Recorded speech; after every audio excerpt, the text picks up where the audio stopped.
berarti baru 4 tahun. Usianya masih 22. Wow. Udah tua, Mbak. Enggak, belum, masih tuaan saya. Ya kan? Gak enak jadinya. Oke, kita pengen tanya-tanya dulu, apa kegiatan sehari-hari kamu apa nih? Kegiatan saya sehari-hari sih cuman ngerjain skripsi, ngurus keponakan, udah sama ngerjain tugas rumah, seperti itu Mbak. Udah kayak ibu rumah tangga lah. Oh wow, mulia kok jadi ibu rumah tangga. Itu sesuatu yang semua dilakukan adalah nanti ketika jadi ibu itu semua jadi pahala, ya kan? Nah, aku pengen tahu nih, karena kita kan mau kasih kisah inspiratif buat teman-teman yang nonton podcastnya Vertizon TV nih. Ceritanya, ini kan tampilanmu sekarang. Iya. Ya kan, udah pakai jilbab yang panjang gitu, baju yang panjang gitu. Pengen tahu dulu gimana sih sebenarnya? Kalau dulu sendiri tuh jauh banget dari yang sekarang ini ya Mbak.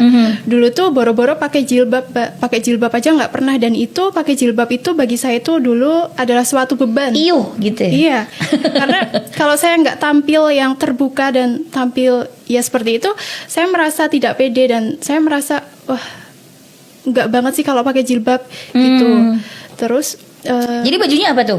Outfit yang biasa dikenakan sama kamu sehari-hari? Biasanya rok pendek gitu, terus yang rok pendek, rok mini gitu. Iya, baju bolong-bolong gitu Mbak. Oh ya, ketembak ya bajunya. Atau kurang bahan? Iya, terus pokoknya semua serba mini Mbak. Oh kalau gitu. Dulu nggak pakai kayak gitu tuh nggak pede. Teman-teman juga begitu, semua teman-teman atau lingkungan kamu, teman-teman yang dekat sama kamu, sahabat juga cara berpakaiannya sama? Kebanyakan sih seperti itu. Oh gitu, oke. Berarti ada perubahan yang luar biasa dong ya? Iya, perubahannya luar biasa sekali sih kalau menurut saya, karena ya dulu itu dari yang mini-mini, terus sekarang bisa berhijab, itu bagi saya adalah suatu apa ya Mbak? Suatu apa? Suatu yang perubahan yang luar biasa, iya, atau suatu perubahan yang luar biasa. Saya nggak tahu kalau nggak bisa berubah seperti ini, mungkin saya udah jadi apa atau sudah mengikuti arus yang seperti apa gitu. Pengen tahu juga kenapa dulu kamu memilih pakaian yang seperti itu gitu? Kenyamanan atau hanya ikut tren gitu? Saya sendiri sih lebih nyaman. Terus kalau ada orang melihat tuh kayaknya lebih bangga gitu Mbak. Maksudnya wah ternyata kelihatan menarik gitu ya sebagai seorang perempuan ya gitu ya. Seperti itu. Berarti apa namanya? Aku pengen tahu juga nih, akhirnya kalau dari pakai yang rok mini gitu sekarang udah bisa begini gitu, kenapa kamu akhirnya punya pikiran untuk yaudah deh aku sekarang hijrah aja deh gitu?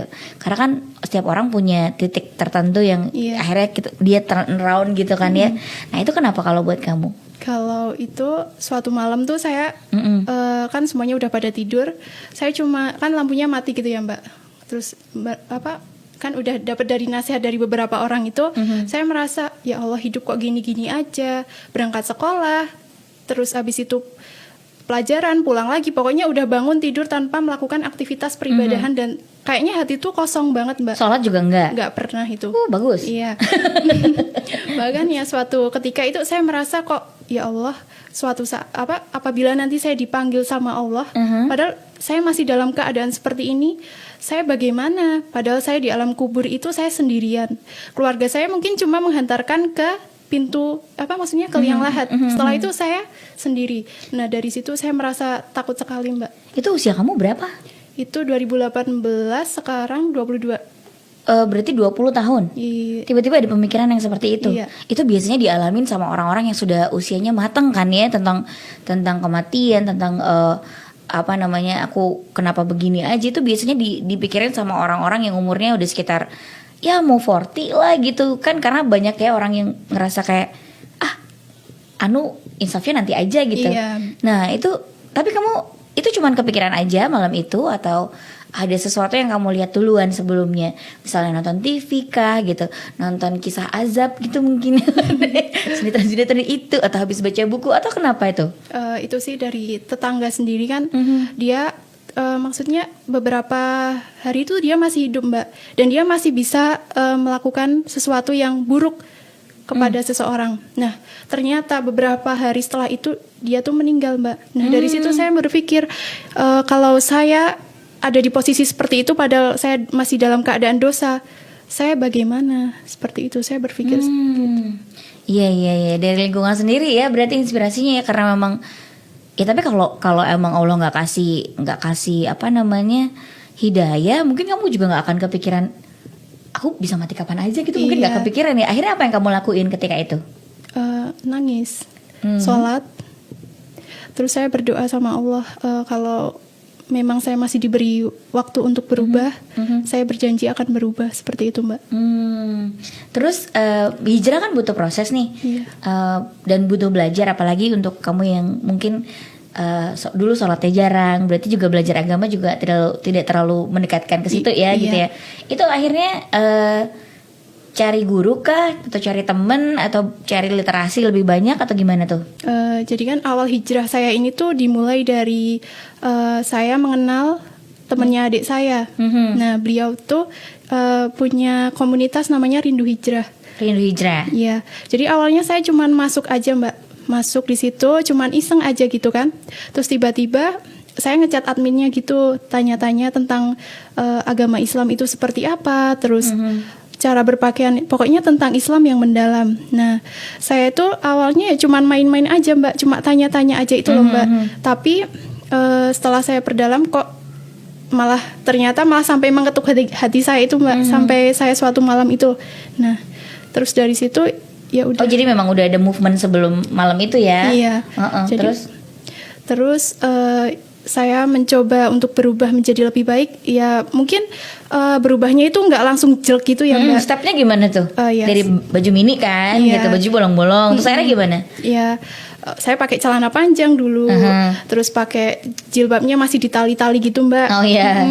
Terus abis itu saya berubah lagi, tapi berubahnya nggak cukup lama sih, Mbak, cuman beberapa minggu gitu saya mulai berubah. Nah, akhirnya sampai memakai gamis seperti ini. Gitu. Belajarnya apa aja, gimana, dan proses belajarnya, atau ada nggak sih orang-orang yang nemenin kamu dalam perjalanan kamu hijrah ini selama 2 tahun ini, berarti dari 2018 sampai sekarang gitu? Iya, jadi alhamdulillah sama admin Rindu Hijrah itu saya diberikan channel yang banyak dari teman-temannya untuk membimbing saya. Jadi kalau orang-orang yang mau hijrah itu menurut saya tuh yang dibutuhkan adalah seorang teman. Kalau kita nggak punya teman, kita bisa saja down kapan saja. Karena teman tuh sangat berpengaruh. Seperti itu, Mbak. Betul. Ya. Oh gitu, berarti emang akhirnya kamu merubah circle ya? Iya. Teman-temanmu gimana yang lama? Teman-teman yang lama sih dia pikirannya masih duniawi gitu, Mbak, belum memikirkan akhirat. Terus gimana dong? Maksudnya, kamu sekarang buka bajunya, ya ampun panjang banget sih, itu ngabisin bahan loh, gitu. Kamu ngapain sih kok ngaji terus? Ya ampun, ayo kita kemana kayak gitu, dugem kayak ini masih muda loh, mumpung masih muda gitu. Gimana dong akhirnya teman-teman kamu? Teman-teman saya tuh banyak yang ledekin gitu, uhti, terus abis itu kayak emak-emak, pokoknya gitulah, Mbak, sebenarnya. So alim gitu. So alim banget gitu. Ya banyak yang ngatain kayak gitu, tapi saya udah saya pertama sih down ya, Mbak. Tapi karena saya mikirin gini, dulu saya waktu nggak berhijab, waktu saya berpakaian mini, banyak orang yang mencela saya, Mbak. Jadi ngatain, bule apa gimana gitu, pokoknya yang ngata-ngatain gitu. Terus saya berpikir lagi, lah saya sudah berhijab seperti ini masih dicela. Lah bagaimana? Terus yang baik tuh bagaimana? Saya berpikir gitu kan dalam hati. Oh kalau begitu ya udah saya teruskan saya sendiri aja bagaimana. Dan kalau itu menurut saya baik, ya udah saya lakukan seperti itu. Gitu. Keluarga gimana? Apakah emang kalau keluarga dulu cara berpakaiannya juga sudah ada yang hijrah, atau orang tua ada yang udah menggunakan baju kerudung gitu, atau biasa aja keluarga santai aja sebenarnya gitu? Kalau keluarga sendiri sih santai ya, Mbak. Saya mau pakai baju apapun nggak bakal dimarahin. Nggak masalah. Okay. Kecuali kalau saya sudah pakai kayak baju yang muslimah, pakai niqab gitu, orang tua udah marah-marah, pasti bilang kamu kena aliran sesat ya kayak gitu. Gitu. Apa sih yang didapat sama Erika gitu ketika emang sudah mulai hijrah gitu? Karena kan juga dulu pacaran ya. Iya. Gitu, apa yang didapat ketika ini gitu, setelah kamu bertemu dengan teman-teman baru, lingkungan baru, belajar agama lebih banyak gitu? Iya. Jadi kalau saya sendiri sih sekarang lebih mendapat ketenangan hati. Kalau dulu itu sukanya sambat. Itu namanya ngeluh terus ya, Mbak, dikit-dikit. Kalau sekarang ada permasalahan sedikit, saya sudah berarti ini udah takdir Allah, seperti itu. Jadi saya dulu kan orang tua saya itu kan, maaf ya, Mbak, broken home, ayah saya. Nah saya sampai teman-teman saya bilang gini, kok kamu nggak berjilbab Erika, padahal nanti bisa membawa orang tuamu ke neraka. Terus saya bilang gini sebelum hijrah, biarin aja orang dia nggak ngurusin saya. Kalau dia mau ke neraka ya udah biarin, syukurin gitu kan. Nah, tapi setelah hijrah saya merasa oh udah berarti itu udah takdir Allah, dan mungkin ada hikmah dari sesuatu yang mungkin menyedihkan itu, dan mungkin Allah akan ganti sesuatu yang mungkin tidak didapatkan saat ini, mungkin suatu saat seperti itu, Mbak. Ya, oke. Lebih lebih ketenangannya itu lebih jadi gitu ya. Iya, ketenangannya jadi. Iya. Ketika dulu kamu juga sebenarnya ketika menggunakan pakaian-pakaian yang mini itu juga kadang-kadang dapat banyak cobaan dan celah-celahan gitu ya? Iya, banyak banget, Mbak. Padahal kamu udah mencoba untuk mengikuti dan ngeblur sama teman-teman menggunakan pakaian-pakaian yang mereka gunakan gitu ya. Oke. Kalau sekarang juga teman-temanmu yang lama masih ada jadi teman? Masih kayak dulu atau enggak? Enggak sih, Mbak, karena mereka ya cuma deket aja, tapi enggak terlalu. Sekarang lingkungannya ya udah banyak yang muslimah gitu, Mbak, karena udah lama juga kan, Mbak, udah sering ikut kajian, jadi alhamdulillah yang dulunya kurang baik sekarang udah dapat komunitas yang lebih baik. Seperti itu. Gitu. Iya sih, betul. Berarti selalu ikut kajian, menambah ilmunya setiap waktu gitu ya, untuk informasi-informasi gitu. Siapa sih yang ngebimbing kamu selama hijrah sampai bisa istiqomah sampai saat ini gitu? Ada nggak gurunya kah atau emang komunitasnya saja gitu? Ada ya, komunitas Rindu Hijrah itu, Mbak, sama didampingi oleh Mas Febri. Ya, jadi Mas Febri itu menurut saya, walaupun saya ahwat kan kebanyakan banyak yang modus gitu ya, Mbak, kalau cowok. Nah, kalau laki-laki dia tuh enggak, Mbak. Jadi ya udah semua tuh disamaratakan dan dibimbing gitu loh, Mbak. Terus saya juga dicarikan guru yang ahwat, mungkin karena nggak enak, jadi saya dicarikan guru yang ahwat. Terus saya juga sering cerita ke Mas Febri kalau ada apa-apa tuh saya sering diberi motivasi, dan saya alhamdulillah mendengarkan, dan ya sudah, alhamdulillah jadi seperti ini, Mbak. Walaupun udah 2 tahun istiqomah ya, alhamdulillah ya. Kira-kira nih, mungkin nggak kamu kalau down lagi terus tiba-tiba berubah? Kadang-kadang emang ada beberapa orang yang sekarang sedang menggunakan baju panjang gitu ya, tapi tiba-tiba kecengklak sebentar, akhirnya berubah lagi gitu. Kira-kira nih, gimana caranya kamu untuk menetapkan hati untuk selalu tetap seperti ini? Saya sebenarnya tuh juga kemarin sempat down, Mbak, sempat pakai celana lagi, pakai bajunya ya yang nggak syar'i gitu, Mbak. Terus ya downnya kenapa tuh? Downnya gara-gara temen. Terus temen mantan juga mendekat kan, Mbak. Ya udah akhirnya down lagi kan. Tapi saya tuh dalam hati udah nggak tenang banget kalau seumpama deket sama cowok yang bukan suami. Maksudnya suami belum punya istri, suami ya, Mbak. Maksudnya kalau belum pasangan halal, iya, betul. Kayak nggak tenang. Jadi cuman hubungan mungkin 1 tahun ketemu, 1 bulan ketemu, hilang lagi gitu, Mbak. Saya soalnya nggak nyaman banget kalau deket sama cowok kalau kita nggak punya hubungan yang serius, apalagi cuman kita ini dulu ya, kebanyakan kan gitu kan, Mbak.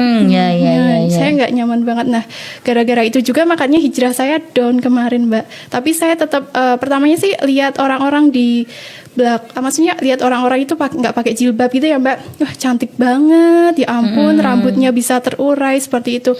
Iya kan, sekarang di curly lah, dicat rambutnya, bajunya juga macam-macam gitu. Ya udah, nenangin diri sendiri aja. Oh ya udah, mungkin saat ini kita menutup aurat, tapi kan karena itu bukan mahram kita, jadi mungkin suatu saat kita bisa berpakaian seperti itu, tapi tidak di rumah gitu di ya, rumah. bisa tetap cantik gitu ya, tapi buat pasangan gitu, nggak buat semua orang gitu ya. Ya deh. Apa namanya? Berarti kalau dulu kamu pernah pacaran? Iya, pernah pacaran, Mbak. Tapi sekarang sudah nggak nyaman ya ketika deket dengan ikhwan yang memang bukan pasangan sah gitu, belum menikah, belum ada ijab kabul gitu ya. Itu kamu ngerasa nggak tenang? Nggak tenang sama sekali. Oke. Berarti konsep berpacaranmu juga berubah dong sekarang harusnya? Iya, sekarang lebih pengennya sih ta'aruf aja ya, Mbak. Nggak usah pacaran, soalnya ngapain sih pacaran kalian? Kalau anak-anak muda itu kebanyakan pacaran. Aduh ya Allah, Mbak. Saya lihat tuh, harus ngasih perhatian lebih, terus harus manggilnya mama, papa, saya enggak. Iya kan, Mbak? Jijik banget ya, Mbak. Kamu dulu gitu ya? Aku enggak kok. Oke. Jadi sebenarnya juga banyak buang waktunya ketika Iya. pacaran ya. Iya. Iya. Oke, berarti ta'aruf berarti konsepnya sekarang. Lagi cari jodoh gak nih? Ini baru tahap mencari jodoh, Mbak.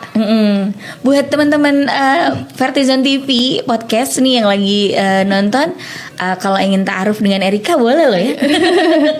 Boleh ta'aruf loh, tapi nggak macem-macem loh. Ini sudah islami sekali, sudah hijrah. Jadi yang emang serius, yang mau mencari pahala lebih banyak kita baru ya.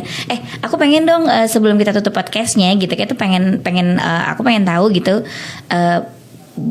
Mungkin kamu punya pesan buat teman-teman yang lagi nonton gitu, yang usianya seumuran kamu, yang sekarang mungkin masih mencoba untuk mencari jati diri, masih mencoba untuk explore diri, mungkin dari pakaian, dari pacaran, dari temen, dari gaul gitu.